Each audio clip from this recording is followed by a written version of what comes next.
পবিত্র কোরআনে উল্লেখ আছে, পৃথিবীর প্রত্যেকটা মানুষের জীবিকার দায়িত্ব আল্লাহ তাআলার। তিনি জানেন তারা কোথায় থাকে এবং কোথায় সমাপিত হয়।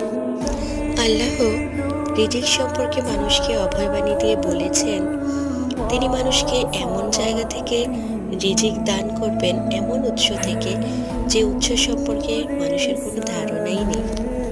তাই তো মহানবী সাল্লাল্লাহু আলাইহি ওয়াসাল্লাম বলেছেন, হে মানুষ, তোমরা আল্লাহকে ভয় করো, ধন সম্পদ সংগ্রহে উত্তম পন্থা অবলম্বন করো, কেননা কেউ তার রিজিক পরিপূর্ণ না করে মৃত্যুবরণ করবে না, যদিও তা অর্জনে বিলম্ব হোক না কেন।